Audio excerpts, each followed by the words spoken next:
राजा देवचरण और उनकी रानी के पास धन दौलत, वैभव और सुख सुविधाओं की कोई कमी नहीं थी। फिर भी उनके जीवन में एक गहरा खालीपन था। वे निस्संतान थे। वर्षों बीतते गए, पर उनकी गोद सूनी ही रही। ये बात दोनों के मन में चुभती रहती थी और यही उनके दुहक का कारण थी। एक दिन कुछ ज्योतिषी राजा के दरबार में आए। रानी ने उनसे विनती की कि वे राजा का हाथ देखकर बता दें कि क्या उनके भाग्य में संतान का सुख लिखा है। राजा ने एक ज्योतिषी को अपना हाथ दिखाया। ज्योतिषी ने देखा और गंभीर स्वर में बोला कि भविष्य में राजा को संतान तो होगी, लेकिन उसका परिणाम शुभ नहीं होगा। अगर पुत्र जन्मा तो राजा का राज्य और शक्तिशाली होगा, दूसरे राज्य उसके अधीन आ जाएंगे। लेकिन अगर पुत्री हुई तो राजा का राज्य दूसरों के अधीन चला जाएगा और विनाश की ओर बढ़ेगा। यह सुनकर राजा और रानी दोनों व्याकुल हो उठे। फिर भी समय बीतता गया और कुछ वर्षों बाद रानी गर्भवती हुई। इस खबर से पूरे महल में खुशी फैल गई, लेकिन राजा के मन में ज्योतिषी की बात लगातार गूंजती रही।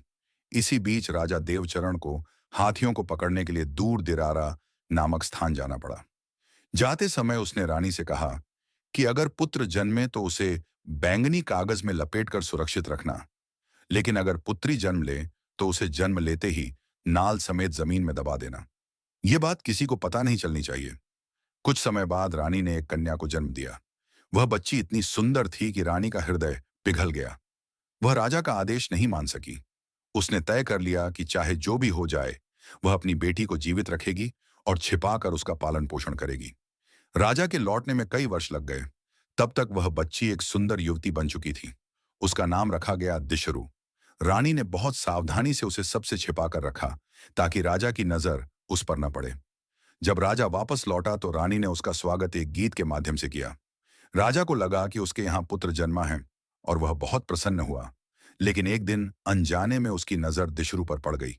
दिशरु को देखते ही राजा मंत्रमुग्ध हो गया। उसने ऐसी सुंदरता पहले कभी नहीं देखी थी। उसके मन में जिज्ञासा और आकर्षण दोनों जाग उठे। उसने उस युवती से पूछा कि वह किसकी बेटी है और यहाँ क्यों रहती है। तभी रानी वहां आ पहुंची। उसने राजा को सच्चाई सीधे न बताकर पहेलियों के रूप में समझाने की कोशिश की। उसने पूछा कि अगर कोई अपने हाथ से पौधा लगाता है तो क्या वह फूल के साथ पौधे को भी खा सकता है। राजा पहेली समझ नहीं पाया और अपनी ही तरह से उत्तर देता गया। अंत में रानी रो पड़ी और सच सामने आ गया।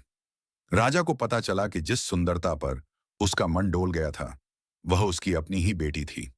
यह जानकर राजा के पैरों तले जमीन खिसक गई। उसे अपने के पर गहरा पछतावा हुआ।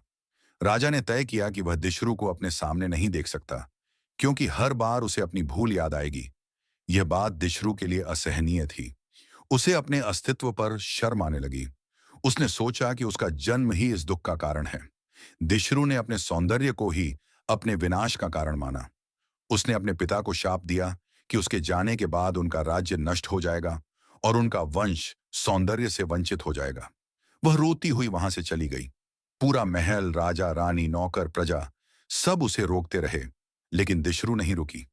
वह अकेली बहुत दूर चली गई। कोई नहीं जानता कि वह कहाँ गई। लोगों ने बस यही कामना की कि जहां भी वह हो, शांति में हो। मानो वह धरती की नहीं, स्वर्ग की बेटी थी और अब वापस स्वर्ग लौट गई हो।